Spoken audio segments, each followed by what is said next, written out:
¿Qué te puedo decir? La literatura española, bueno, la tercera parte, porque la segunda parte iba a hacerlo, pero lamentablemente no se canceló, así que vamos a hacer la tercera parte, y es del siglo XX hasta la actualidad.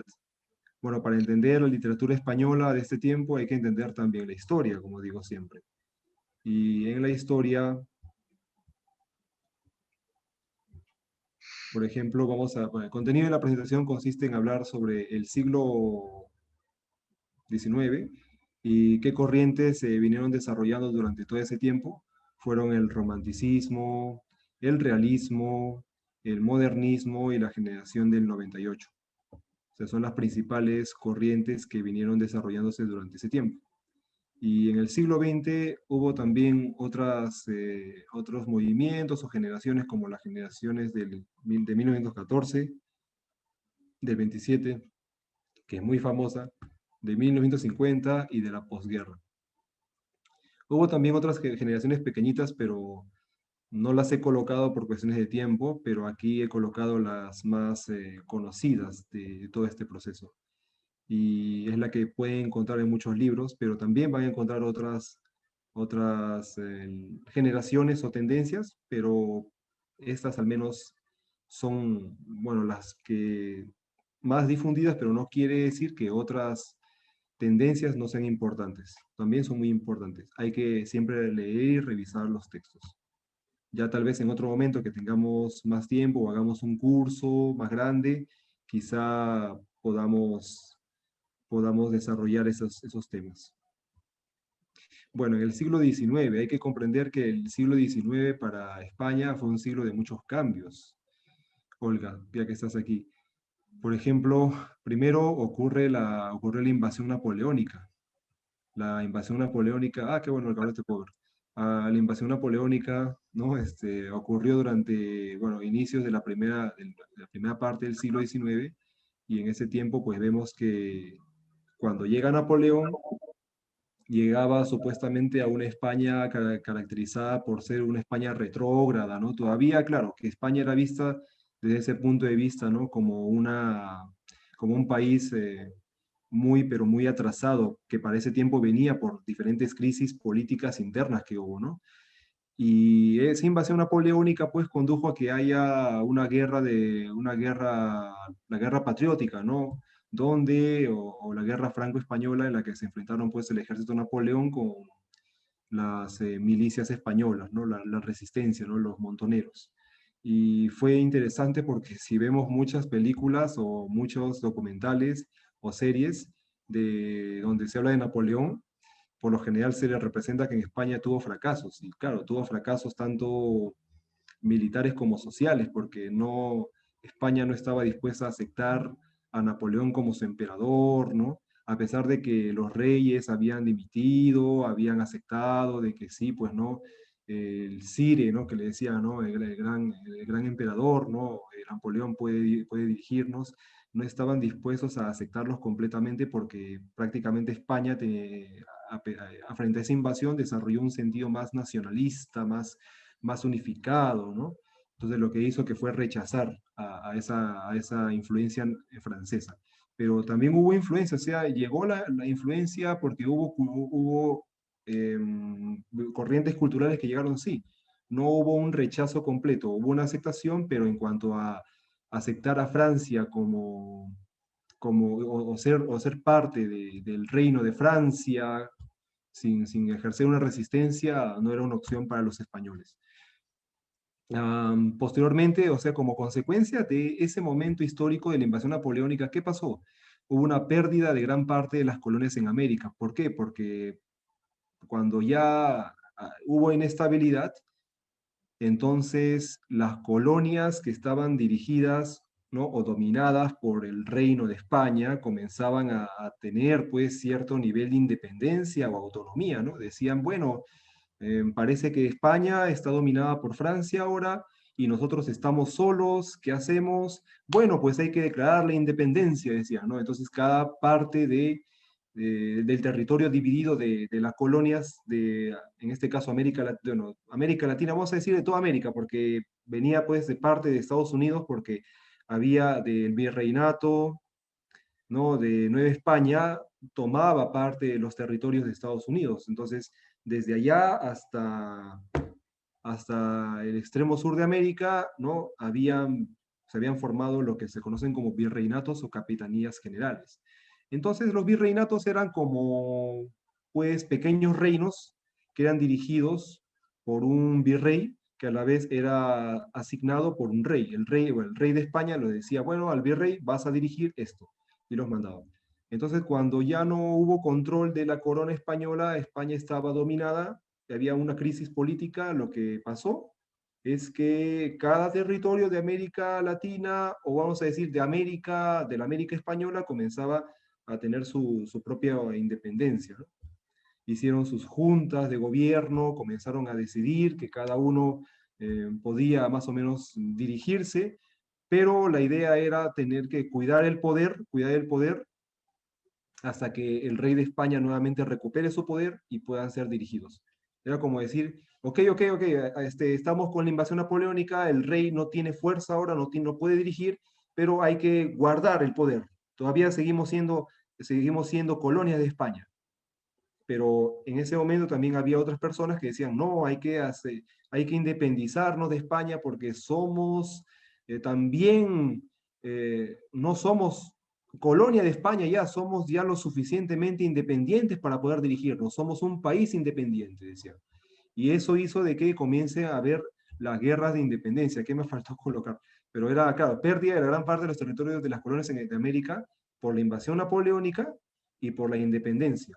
O sea, los países comenzaron a declarar su independencia. Por ejemplo, el Perú, mi país, se independizó el 28 de julio de 1821 y dentro de unos aproximadamente, vamos a decir, hoy estamos 19, dentro de 9 días, el Perú va a tener 200 años de Viestolet. O sea, va a ser 200 años de independencia. No te escucho, Olga, no te escucho. Creo que tu micrófono está apagado. 28 de julio 1821. Claro, en 1821 el Perú declara su independencia y ahora va a cumplir 200 años. Sí, Entonces, sí. son 200 años de independencia, de cómo se llama, como país que tiene Perú. Es un país muy interesante, muy interesante. Tiene muchas cosas buenas y muchas cosas también malas, pero es muy interesante. Sí. Sí. Entonces, se independiza Perú, se independiza también la Capitanía General de Chile, después viene a ser Chile, el Río de la Plata, ¿no? Se divide, ¿no? En lo que conocemos como Argentina, Paraguay y, bueno, Uruguay también parte de Uruguay, que después Uruguay va a ser parte inclusive del Imperio de Brasil, pero luego después forma parte ya de un país independiente y así sucesivamente varios territorios comienzan a independizarse. Después, pero eso no quedó solamente ahí, porque o sea, se independizan porque hubo guerra de independencia y España había perdido, el ejército realista, le decían el ejército realista español había perdido, pero lo que hicieron después, hacia 1830 y entre 1830 a 1850 y un poco más, comienza a haber un intento de recuperar las colonias, algo así como cuando pasó en América del Norte con la guerra de 1800, la guerra angloamericana de 1812, cuando los británicos invaden nuevamente las colonias americanas con la finalidad de poder o sea, tomar nuevamente esos territorios. Algo así, de forma parecida, también hicieron los españoles que llevaron flotas, ¿no? E intentaron recuperar territorios en América del Sur, pero no pudieron, también en América del Norte, pero no pudieron ni recuperar México, ni Centroamérica, ni países de Centroamérica, ni en América del Sur, ¿no? En Perú tenemos un episodio muy interesante, ¿no? En mayo, ¿no? En el que se celebra, pues, un combate en el que prácticamente se significó la derrota de la flota española al momento de querer tomar nuevamente el Perú. Y hay que recordar que Perú durante todo ese tiempo, Perú fue la capital del imperio español en esa parte del mundo, ¿no? Interesante, interesante. Pero luego perdieron, o sea, perdieron y eso, eso generó más crisis y reformas internas, ¿no? Eso hizo de que se declarara la Primera República Española. Entonces hubo una revolución interna y bueno, lo que se definió es que se saca la monarquía y deciden entonces quedarse la república, se forma la Primera República. Pero esta Primera República va a también tener crisis y posteriormente va a pasar, va a dejar de lado para que nuevamente la monarquía tome el poder. Y durante ese tiempo también, hacia finales del siglo, lo que pasaron fueron también, hubo otras guerras, como la guerra con Estados Unidos de Norteamérica, la guerra hispano-estadounidense, como se llama. ¿Qué pasó en ese momento? Es que lo- los territorios que aún todavía quedaban en ultramar, las colonias como Cuba, Puerto Rico, Filipinas y Guam, que eran todavía colonias españolas. ¿Qué ocurrió? Bueno, Estados Unidos comenzó a expandir su flota. Se habían dado cuenta los estadounidenses que comenzaban a expandir su territorio, comenzaron a expandir su poder militar, ¿no? En tierra, ¿no? Y eso lo llevaron a prueba con México, por eso es que a México le quitaron bastante territorio, por ejemplo, Nuevo México, Arizona, Texas, que antes pertenecían a México, o sea, que los estadounidenses le quitaron en la guerra México-estadounidense, entonces ahí fortalecieron su ejército. Donde no pudieron hacer es con Canadá, por eso es que hubo esa guerra bueno, entraron en guerra con Gran Bretaña, ¿no?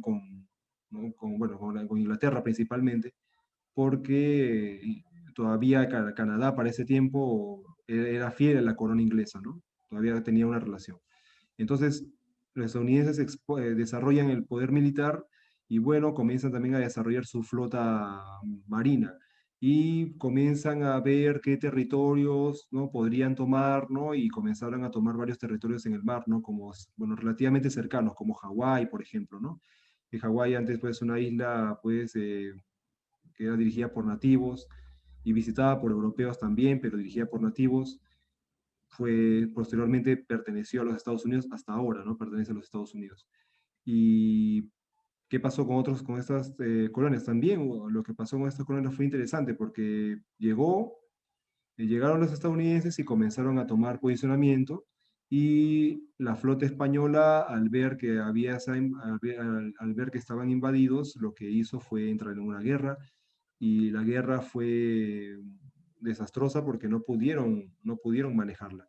Y al último perdieron territorios como Cuba, Puerto Rico, Filipinas y Guam, que serían las últimas colonias que le quedaban a España en esas zonas, en esa parte del mundo, ¿no? Claro que todavía les quedaba una pequeña colonia en África, no, Guinea Ecuatorial, que después va a declarar su independencia, y una parte también del Marruecos español, que se le llama, ¿no? Pero esos territorios ya los perdieron completamente, ¿no? Fue interesante. Entonces, eso que hizo de que haya una crisis, ¿no? En la literatura, bueno, tenemos a muchos, para ese tiempo se inicia con el romanticismo. Y dentro de este grupo de escritores, los más importantes está José de Espronceda, José Zorrilla y Gustavo Adolfo Bécquer. Son los principales exponentes de la literatura romántica de España de esta parte de la historia. Gustavo Adolfo Bécquer pertenecería a lo que conocemos como post-romanticismo, ¿no? O romanticismo tardío. Y tanto José de Espronceda y José de Zorrilla pertenecerían al romanticismo como tal, ¿no? Porque ya el romanticismo se venía desarrollando hacia finales del siglo XVIII en Alemania y, y casi también por esa época, a la última década del siglo XVIII y principios del siglo XIX en Francia, y luego ya llega, en este caso, a España y después se difunde a otras partes del mundo. Hacia 1830, 1840, comienza a llevar a otras partes del mundo como los Estados Unidos o también los territorios de América del Sur, ¿no? Y bueno, Estados Unidos, México, los territorios de Centroamérica y los territorios de América del Sur, ¿no? Porque también en América del Sur, en Sudamérica hubo romanticismo, en Perú hubo romanticismo. Teníamos escritores románticos muy, muy buenos. ¿Cuáles son las características del romanticismo? El romanticismo tiene como principal característica inicial es el rechazo al neoclasicismo. Lo que querían hacer era rechazar, decir, no, ya el neoclasicismo, la norma neoclásica fundamental de los cánones, no tiene que quedarse, tiene que cambiarse, tiene que irse, no podemos quedarnos con ese modelo. Es un modelo ya retrógrado que viene del Renacimiento o de los lineamientos clásicos iniciales de la antigüedad. Tenemos que cambiar, tenemos que modificar, o sea, hubo un espíritu por cambio, ¿no? Pero ese espíritu de cambio también tomaba como base elementos clásicos, no podían desligarse completamente, pero había un espíritu de cambio. Y otro tema que fue importante fue la exaltación de los sentimientos, la subjetividad.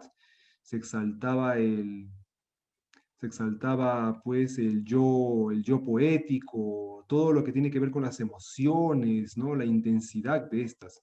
Pero también va a depender de las líneas. El romanticismo como tal, ¿no? De corte muy romántico, va a exaltar esa expresión sentimental. Hay otro romanticismo un poco más crítico que habla sobre aspectos de la sociedad, ¿no? Que va a variar según el escritor. También el culto del yo y del individualismo, es decir, hay un culto hacia lo que yo expreso, lo que yo hago, y ese individualismo iba ligado a un afán, otros valores, valores heroicos, como el patriotismo, ¿no? Que acompañaba bastante, porque el patriotismo es lo que impulsa en cierta manera o inspira al individuo a tomar un posicionamiento tanto individual y colectivo. ¿No? Si te pones a cantar el himno de la Unión Soviética, ¿no? Soyuz, Nerushin, entonces vas a encontrar que hay una especie de unidad, ya, esa unidad más o menos se percibe en esa expresión, ¿no? Ah, y, y así, o sea, son las características iniciales, ¿no? Que vamos a ver, ¿no? Y eso se ve bastante, especialmente se ve con las guerras de independencia o en la formación de nuevas, por ejemplo, nuevos grupos sociales, el afán romántico que en ese momento estaba, ¿no? Se tomaba como ejemplo para poder exaltar, ¿no? El valor de la persona, lo heroico, el heroísmo. Otra valoración de la originalidad. Hay importancia por generar un contenido diferente, muy variado, que no pueda ser copiado o no pueda ser, ¿cómo podría decir? Igual al de otros contenidos que se manejaban por otras tendencias. La idea es la búsqueda de un estilo que sea propio, aunque con una base un tanto clásica, porque hay elementos que se mantienen de los cánones, pero con un contenido diferente, como ya se vio, ¿no? Cosa que también existía en otro tipo de literaturas, pero en otro tipo de tendencias, pero aquí donde fue pero muy explotado. Exaltación de lo fantástico, trató de buscar siempre los elementos fantásticos como una forma de poder huir de la realidad, ¿no? Buscar una alternativa diferente, algo que se basa en lo creativo, en el mundo del sueño, y eso lo vamos a ver cuando, por ejemplo, Becker crea las leyendas, y las leyendas hablan de lo fantástico, ¿no? La leyenda del monte de las ánimas, ¿no? El monte de las almas, ¿no? Que era una leyenda en la que se escuchaba o se veía cada vez que se pasaba por esa zona, se podía escuchar a los guerreros caídos en batalla, ¿no? Que habían peleado en esa zona, hubo una batalla y cada vez que se pasaba por ahí se podía escuchar que ellos peleaban, luchaban, pero no se podía ver a nadie. Entonces, ¿qué ocurre? ¿Qué pasa? Entonces estamos viendo un elemento fantástico, un elemento que no existe, pero que se tomó mucho aquí. Y eso es lo que vemos, por ejemplo, con España. En Estados Unidos también, por ejemplo, si de repente, Olga, te gusta la literatura y has leído a Edgar Allan Poe, el romántico estadounidense, Edgar Allan Poe, por ejemplo, tiene un libro llamado Narraciones Extraordinarias. Él es un romántico estadounidense muy bueno, un americano, que habla, en Narraciones Extraordinarias tiene muchos cuentos, cuentos sobre lo fantástico. Uno de esos cuentos es, por ejemplo, La Máscara de la Muerte Roja, que es un cuento que mi hermano me contó cuando yo era niño y me asusté. Entonces después yo lo leí por mi cuenta y me gustó mucho, claro, que me dio miedo, hasta ahora me da miedo, pero lo leo. Entonces son elementos fantásticos que muy lo podemos encontrar en la literatura romántica, ¿no? No solamente es el amor, la exaltación de la emoción, sino que también hay elementos caóticos, ¿no? Todo lo que tiene que ver con un sentimiento, lo que te origina el sentimiento principalmente, ¿no? Y la nostalgia por el pasado histórico, es decir, una búsqueda de lo, por eso es que el regreso a los mitos, a esos elementos propios del pasado, ¿no? Que van en cierta manera a apoyar ese tipo de literatura, ¿no? Por ejemplo, voy a leer un poema breve nada más de Gustavo Adolfo Bécquer. Bécquer, después voy a... Espera un rato, así. Ahorita voy a... Gustavo Adolfo Bécquer tiene un libro que se llama Rimas, ¿ya? Rimas. Y en Rimas, Gustavo Adolfo Bécquer tiene muchos poemas. Voy a después dejarte el link, si no después, Olga, después si gustas te doy mi correo para que me puedas escribir y yo después te puedo enviar algunos poemas de un libro, unos libros inclusive de Gustavo Adolfo Bécquer, por ejemplo.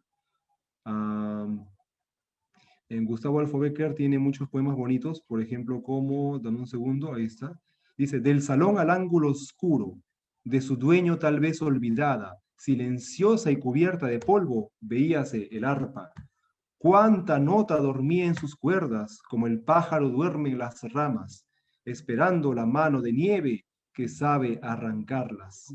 Ay, pensé, cuántas veces el genio se duerme en el fondo del alma y una voz como Lázaro espera que le diga, levántate y anda. Es un poema, un verso, una rima, la rima número 7 del libro Rimas y Leyendas de Gustavo Adolfo Bécquer.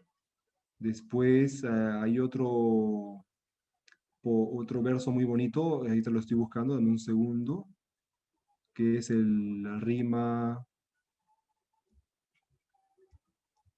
Creo que tenemos otra invitada o otro invitado. Ah, está Ana, perdón. Oh, Ana, ¿cómo estás? No te había visto. Ana también es una buena amiga. Por ejemplo, aquí tenemos otro, dice, la rima 20, ¿no? ¿Sabe si alguna vez tus labios rojos quema invisible atmósfera abrasada que el alma al hablar puede con los ojos, también puede besar con la mirada? O sea, ¿cómo puedo besar? ¿Cómo sabes tú si esos labios que tienes también en la mirada podrían transmitir esos besos, ¿no? O sea, son versos muy bonitos. Son rimas muy bonitas, que tienen base clásica, pero con una energía sentimental, amorosa, ¿no? Por ejemplo, hay otro pequeño verso que lo voy a leer ahorita, un rato.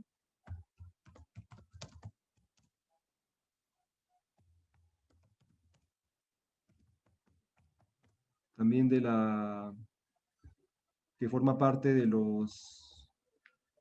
las rimas de Gustavo Adolfo Bécquer, una rima chiquita que dice, los suspiros son aire y van al aire, las lágrimas son agua y van al mar. Dime, mujer, cuando el amor se olvida, ¿sabes tú a dónde va? Eso es como para decir, mira, ¿sabes qué? Tengo roto el corazón, ¿no? O sea, prácticamente los suspiros son aire, o sea que, no tiene sentido. Las lágrimas son agua, pero el amor, ¿sabes tú a dónde va? Es como, ¿no? Esos versos de Becker son versos muy bonitos porque tienen mucho contenido amoroso, sentimental. Si quieren también leer otro autor muy importante de esta generación, está, como les dije, a José Zorrilla. José Zorrilla que tiene un libro muy bonito que se llama, eh, ¿cómo se llama? Don Juan Tenorio. Ya que Don Juan Tenorio lo llevaron al cine en Hollywood, pero le pusieron Don Juan de Marco y era una versión moderna de ese personaje, de esa obra. Y en esa obra, en Don Juan de Marco, que es la película de Hollywood, trabaja Johnny Depp. Entonces, en esa obra se habla, ¿no? de aquel personaje que seduce, ¿no? Con su máscara, que seduce que es un caballero que entra en peleas y que luego conquista a la dama, ¿no? Y que es un seductor y todo eso, ¿no? Como una especie de Casanova, algo así, ¿no?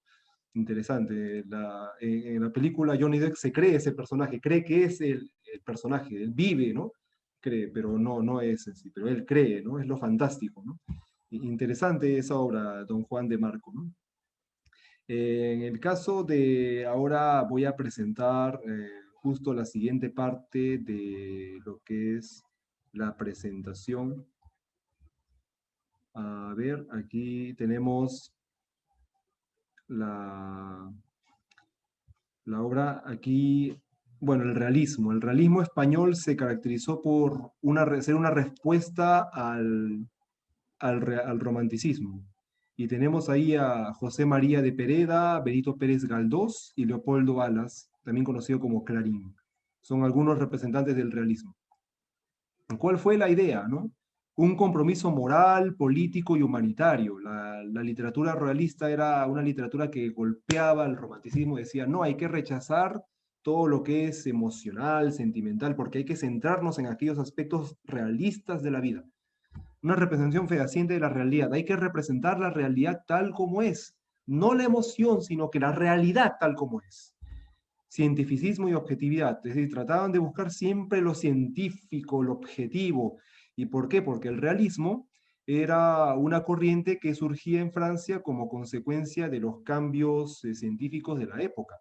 La llegada del positivismo kantiano, ¿no? Pues el positivismo llegó con fuerza en la parte de la filosofía y la ciencia, las ciencias sociales, e influyó mucho en la literatura para que muchos literatos dijeran vamos a optar por una visión más científica y objetiva y hay que describir tal como es la realidad.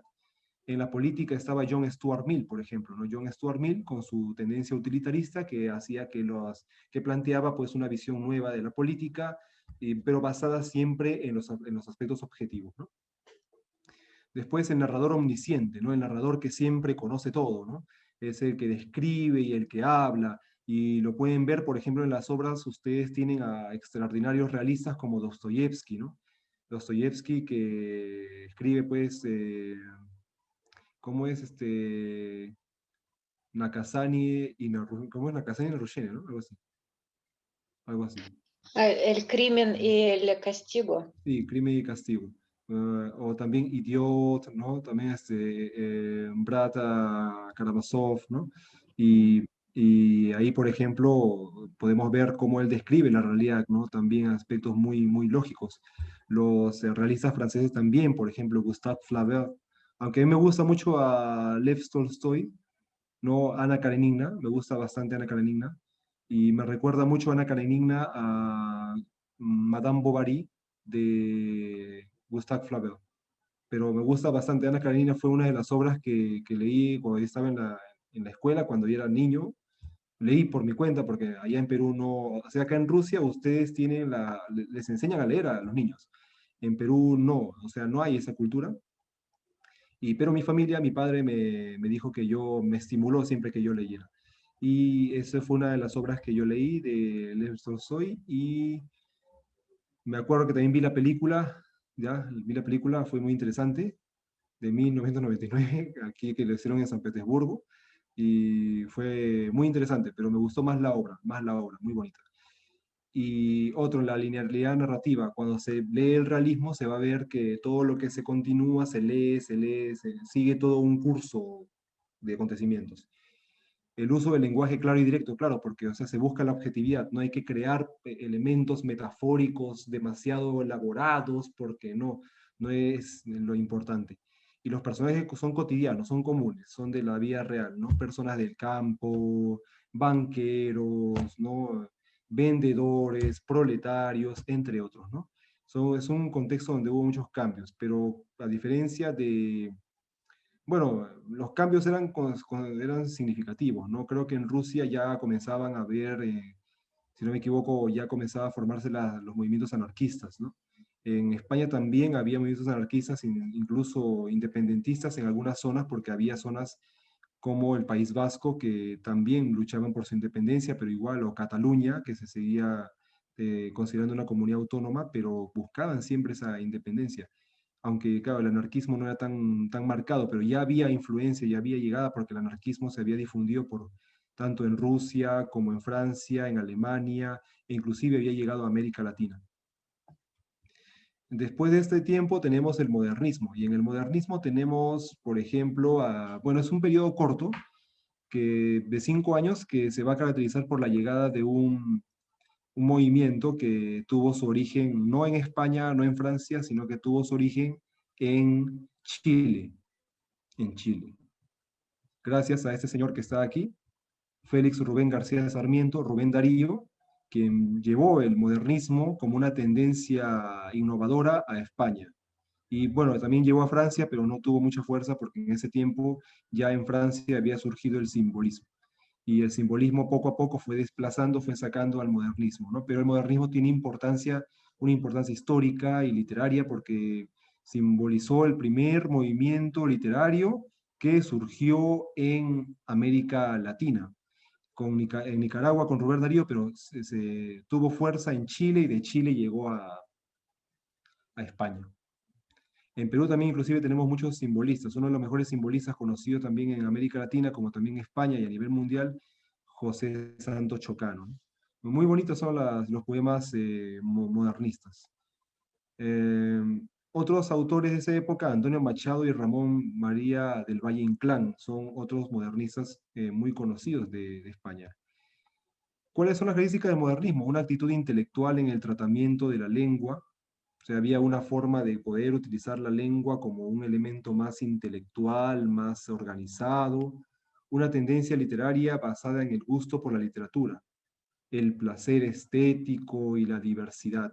Buscaban eso. O sea, hay que buscar siempre un elemento más bonito, más agradable. Y eso eran los valores. ¿Cuáles eran los valores? La sensualidad y el erotismo, pero no la sensualidad como se conoce ahora, que es algo sexual, ¿no? O sea, la sensualidad, a veces cuando se utiliza el término sensual, se hace referencia a lo sexual, a lo físicamente sexual, que uno no, sino que sensualidad y erotismo lo empleaban como un elemento que provocaba placer. ¿Qué es lo sensual? Aquello que se basa en los sentidos, todo lo que a partir de los sentidos se puede percibir por medio del placer. Desde una bella forma física, desde escuchar un sonido agradable mediante el olfato y el gusto, algo muy agradable y ¿no? que tenga tal vez un sabor agradable, y con las manos y con el tacto poder percibir y poder palpar algo que también transmite un sentimiento, transmite, bueno, una sensación y luego que se genera un sentimiento de satisfacción, ¿no? La presencia de temas universales como la muerte, el sufrimiento, la honda emoción humana ante la vida y sus misterios también está presente, porque utilizan muchos elementos también mitológicos que los emplean. Y la búsqueda de la belleza desde lo espiritual. Se busca siempre la belleza desde ese aspecto más espiritual, más profundo, ¿no? Que es lo que está siempre allí presente, ¿no? Antes de que pase la generación del 98, voy a presentar unos poemas breves de tipo modernista. Ahorita, un segundo. Tenemos a Ramón del Valle Inclán.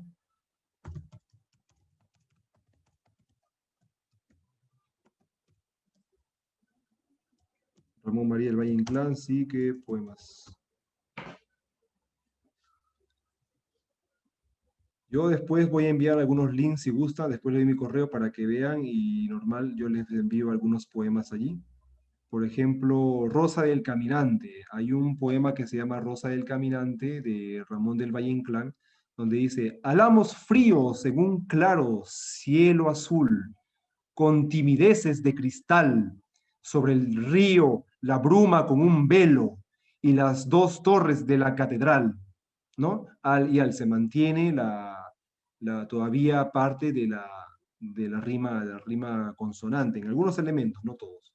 los hombres secos y reconcentrados, las mujeres deshechas de parir, rostros obscuros llenos de cuidados, todas las bocas clásico al decir. Nuevamente se mantiene, aquí se mantiene más todavía las terminaciones consonánticas, porque todavía guardan elementos de esa base, respetan todavía la métrica tradicional. La fuente se seca en torno al vocerío, las odres a la puerta del mesón y las recuas que bajan hacia el río, o sea, recuas, conjunto de animales. Entonces, y por último, y las niñas que acuden al sermón, mejillas sonrosadas por el frío de Astorga, de Zamora y de León.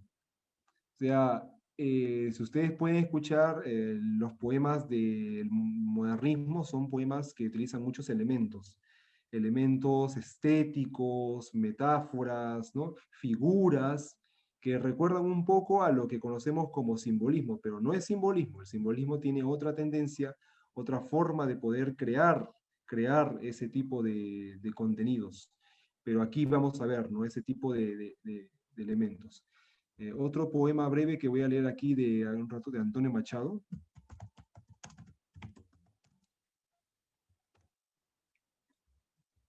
Antonio Machado también tiene muchos poemas. Uno de ellos es, ahorita lo voy a leer. Segundo. Para tu ventana, dice. Para tu ventana, un ramo de rosas me dio la mañana. Por un laberinto de calle en calleja, buscando he corrido tu casa y tu reja. Y en un laberinto me encuentro perdido en esta mañana de mayo florido. Dime dónde estás. Vueltas y revueltas, ya no puedo más. Entonces, aquí Antonio Machado trata de jugar igualmente con los elementos. Utiliza, no, bueno, no están marcados como en el caso de Ramón del Valle Inclán, que sí utiliza elementos muy, pero muy elaborados. Aquí en este tipo de poesía vamos a encontrar algo más simple, ¿no? Algo cotidiano, ¿no? Un juego de palabras que también lo emplea el modernismo, porque lo que quiere el modernismo es crear música, música al momento de hacer un poema. No hacerlo lineal, no hacerlo solamente expresivo, sino que también crear una musicalidad, crear tonos, crear formas, crear algo que nos recuerda a la música, que también lo hace el simbolismo. Por eso que el simbolismo, pero el simbolismo lo que hace más innovar. Llega a un punto en el que impacta en el desarrollo del vanguardismo. Bien.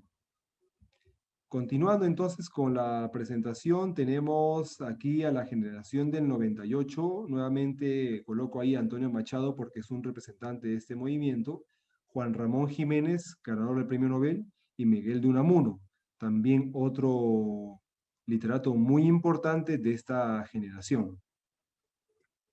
¿Cuál es lo que busca aquí la generación del 98? Bueno, hay que recordar que la generación del 98 viene por la crisis del 98, que ocurrió como consecuencia de la pérdida de los últimos territorios de ultramar por parte de España frente a los Estados Unidos, y eso que hizo de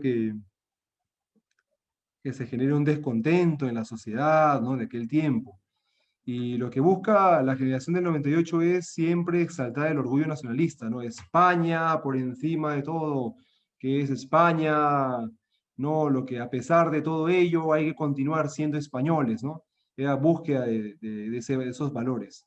Creación de nuevas formas de expresión literaria. Comenzaban a crear, a ver nuevas alternativas, una apertura un poco más a lo exterior y que lo exterior nos puede influenciar.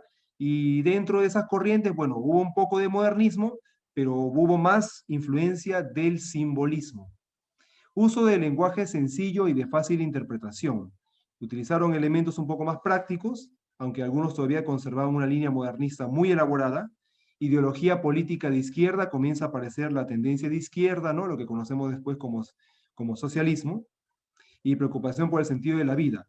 Había una gran preocupación porque ya se generaba pues una, una literatura que provenía de una crisis y la preocupación de esa crisis era que las personas se hundan en ello. La idea es buscar alternativas o posibilidades, que es lo más importante. una forma de interpretar la historia y la vida desde una perspectiva diferente. Era lo que se quería crear, ¿no? Y bueno, dentro de los poetas de ese tiempo estaban pues Juan Ramón Jiménez, y Juan Ramón Jiménez tiene muchos poemas. Aquí voy a leer un pequeño poema de Juan Ramón Jiménez.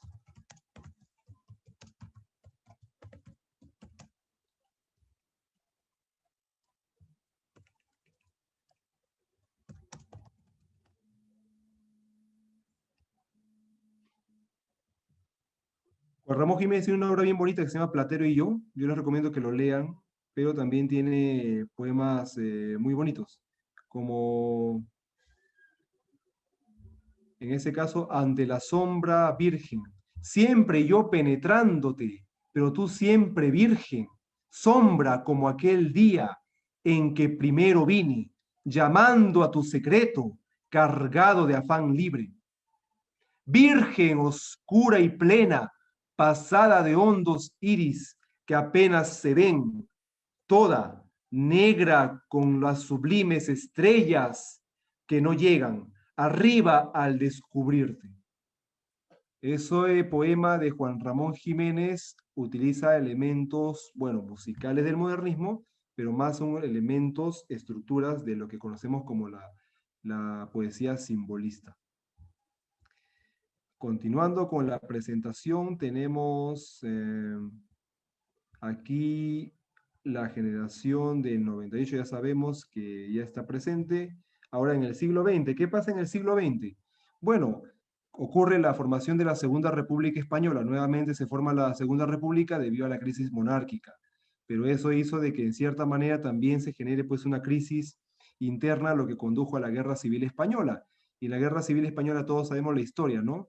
Que esta fue encabezada por el bando militar, por Francisco Franco, quien va a establecer una dictadura militar que va a durar por un buen tiempo y va a hacer de que en cierta manera España sufra diferentes bueno, problemas o retrasos durante ese tiempo, pero más que todo problemas políticos y sociales porque hubo asesinatos masivos. Inclusive muchos dicen que los asesinatos que se han encontrado ahí son, constituyen una, ¿cómo podríamos decir? Una tragedia de alto nivel porque hubo asesinatos en masa, personas inocentes o personas que defendían sus ideales frente a la dictadura militar de la época. Entonces se establece una dictadura militar después de porque vence, el bando militar vence al ejército republicano de tendencia socialista y terminan pues estableciendo un poder muy, pero muy, o sea, ya permanente, ¿no? Después hubo un retorno a la monarquía constitucional. Cuando llega Franco, ya lo que hace es retornar a la monarquía. Pero eso no duró porque hacia 1975, ya con la muerte de Francisco Franco, lo que se generan son cambios militares, ¿no? Supuestamente la monarquía iba a continuar y también iba a continuar pues la dirección militar, pero ocurrió que brotó la democracia. Entonces la democracia al brotar lo que hace es que España nuevamente intente recuperar no solamente su independencia, sino que también la visión de desarrollo que podría lograr o conseguir y que no pudo haber conseguido durante aquel tiempo, ¿no?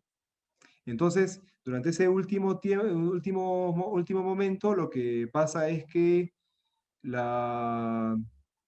ocurren una serie de cambios y esos cambios hacen de que aparezcan subculturas y contraculturas en el aspecto social. Es decir, ya había democracia, había pues el Partido Social Obrero Español, comienza a tomar más protagonismo, ¿no? Entonces, a partir de ahí hubo más libertades en muchos sentidos, las represiones ya no fueron tan constantes a nivel social, lo que hizo de que muchas culturas y subculturas aparecieran. Ejemplo de ello fue lo que pasó durante el tiempo de la llamada movida cultural, ¿no? Que bueno, usualmente se llama movida madrileña, pero que ocurrió en varias partes de España y que durante ese tiempo hubo una explosión cultural tan grande que, bueno, es muy interesante lo que pudo haberse visto, ¿no? En varias áreas, ¿no? Como en la literatura, en la música, principalmente en la música, el arte pictórico, entre otros, ¿no? Aparición también de los movimientos terroristas de corte nacionalista y separatista, como el ETA, ¿no? Que es de tendencia vasca y, bueno, lo que hacen es tratar de generar a partir de ese tipo de tendencias contraculturales una forma de respuesta frente a la opresión de un régimen. Y eso se ha visto en varias partes del mundo, en Alemania, en Francia, en América Latina también bastante se llevó a cabo durante ese siglo, ¿no? O sea, aparecieron esos tipos de movimientos. Auge y crisis socioeconómica y política, o sea, comenzó a haber un auge, si ustedes revisan la historia de ese tiempo hasta principios del siglo XXI, inclusive, hubo un auge de lo que pasó en España, un crecimiento económico admirable, pero después se acompañó de una crisis, ¿no? La crisis por lo general se acompaña siempre como consecuencia de la corrupción que está presente en el poder y que lamentablemente, pues en ese tipo de contextos es inevitable no percibirla, ¿no? Bueno, dentro de las generaciones están muchas de esas tendencias. Hay varias líneas de desarrollo, entre ellas está la generación de 1914, que era una generación donde podremos encontrar a Ramón Pérez de Ayala, por ejemplo, José Ortega y Gasset, el filósofo, y Gabriel Miró. ¿Cuál es la idea de esta generación? Un predominio de ideas y conceptos unificados, o sea, una búsqueda de un aspecto más filosófico, un poder de transformación de la realidad, una identidad para España. Todavía se conservaba la tendencia nacionalista, o sea, conservar una unificación española. Intelectualismo como máximo ideal. Se buscaba que mediante el intelectualismo, bueno, se apoye pues la tendencia filosófica, la reflexión filosófica. Retorno a los grandes clásicos como influencia, es decir, un retorno a aquellos clásicos tanto de los cánones, o sea, los cánones fundamentales, ¿no? De la Grecia clásica o del clasicismo, como también de los clásicos de la literatura española. Perfección de la forma, lo que se buscaba una perfección de la estructura y de la forma, y una introducción al vanguardismo. Se comienza a generar una introducción, un impulso hacia lo que conocemos como vanguardismo. Y eso lo vamos a ver muy bien en la generación del 27, donde, por ejemplo, escritores como Rafael Alberti, Federico García Lorca y Vicente Alexandre van a constituir el núcleo fundamental de este movimiento, y a partir de su representación se va a desarrollar una generación que tiene como características una literatura con compromiso político y social, que es fundamental, una literatura comprometida hacia el cambio, una literatura con carácter progresista, búsqueda de lo que es el progreso, porque hablamos de una literatura que va sumando la tendencia vanguardista, y con el vanguardismo vamos a buscar siempre un progreso y un desarrollo. Un impulso al movimiento vanguardista, nuevamente, como les digo, por la llegada de otros movimientos como el surrealismo, el dadaísmo, entre otros que van a ir sumándose. Una libertad creadora, una búsqueda de creación y de innovación.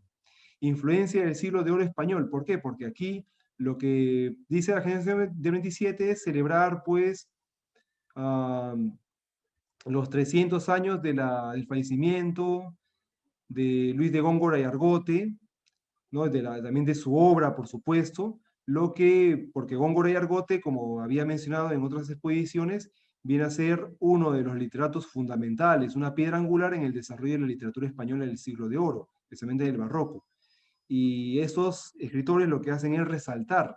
¿Resaltar por qué? Porque cuando leemos a Góngora y Argote, en Góngora y Argote vamos a encontrar muchos elementos bien complejos, complejos que inclusive en la realidad actual tienen como validez, porque son elementos muy elaborados, muy bien pensados, y que en el vanguardismo tienen mucha aceptación.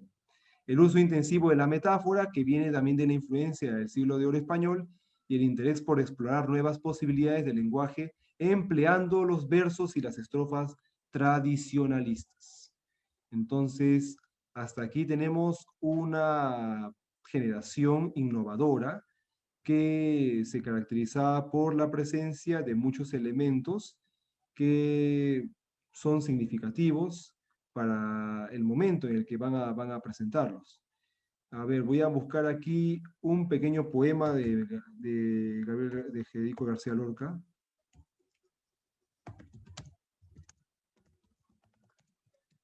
Bueno, hay varios poemas de Federico García Lorca que los pueden encontrar en internet. Ya hay pequeños versos como, a ver, vamos a ver si lo encuentro aquí.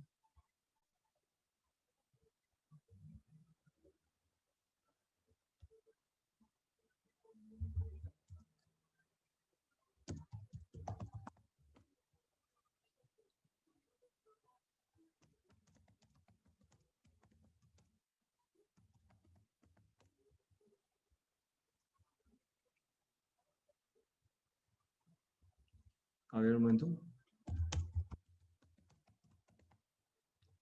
A ver, mejor les leo rápidamente un pequeño verso de un famoso poema de Federico García Lorca que se conoce como La Casada Infiel, que creo que, bueno, lo pueden encontrar en su famoso Romancero Gitano.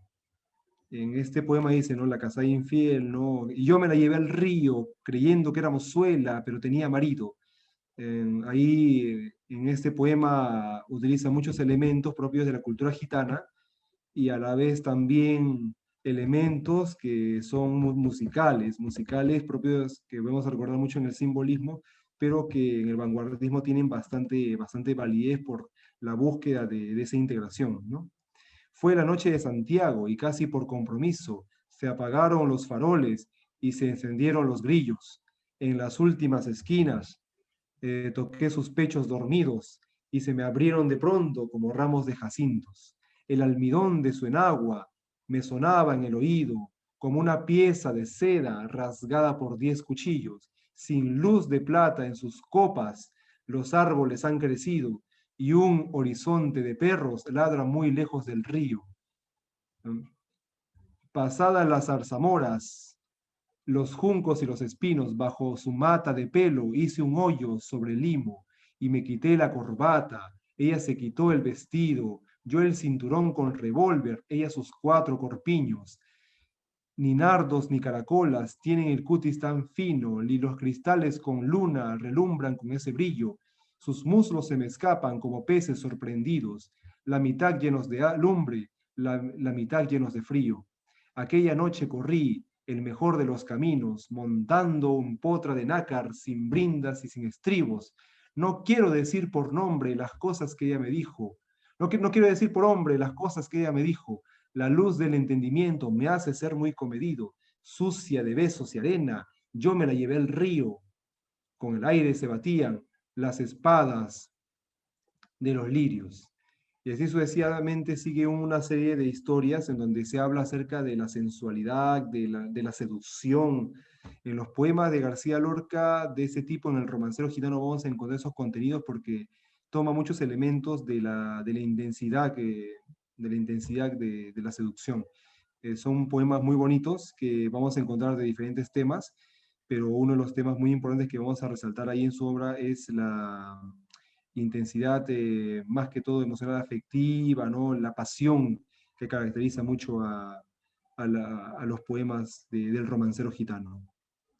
Bueno, ya para ir terminando, voy a ir mostrando la última generación, la generación, bueno, del 50 española, que vamos a ver a escritores y poetas como Ignacio Aldecoa, Julio Alfredo Egea y Francisco Nieva.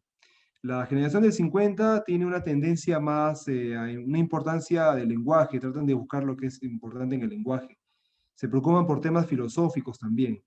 Toman como base la influencia de la generación del 27, ¿no? La influencia de los literatos anteriores, vanguardistas, y una recuperación de la calidad literaria. Nuevamente vuelven a recuperar los elementos, las formas. También se preocupan por el hombre y su realidad. Lo que preocupa era el hombre y la realidad, porque recuerden que vivían un momento de posguerra y era importante resaltar algunos aspectos históricos. Lo que pasaba en aquel tiempo era también que como estaban todavía bajo la dictadura de Franco, los temas ya no eran tan políticos, sino que cambiaban a temas más existenciales, filosóficos. Su estilo era sencillo y la desvinculación de la literatura comprometida. ¿Qué quiere decir la literatura comprometida? La literatura orientada hacia el cambio, hacia la revolución, hacia lo que conocemos como lo crítico, ya ese tipo de literatura se va a dejar de lado, no va a ser tan importante ya profundizar en ello. Lo que interesa aquí es profundizar en aspectos más filosóficos y personales, propios del ser humano, que es lo que interesa, ¿no?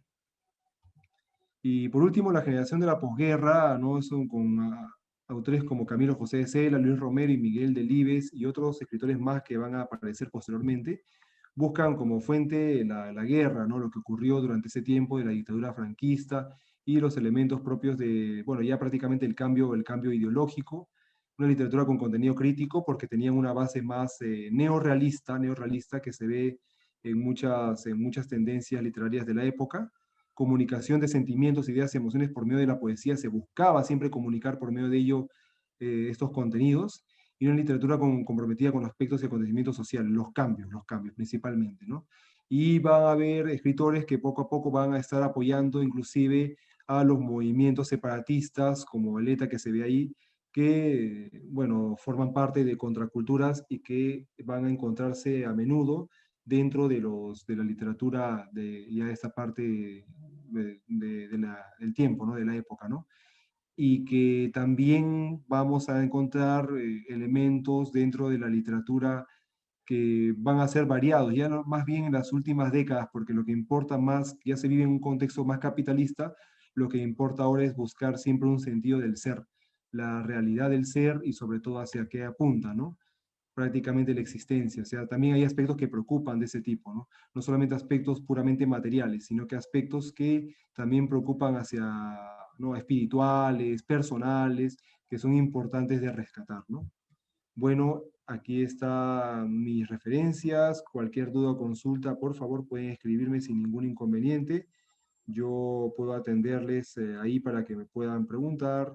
Nuevamente está mi correo electrónico, mi dirección en contacto, como también en Instagram, ¿no? Lo que ustedes pueden ubicarme ahí para preguntarme, ¿no? Entonces, cualquier duda o consulta, ya saben que pueden preguntarme sin ningún inconveniente.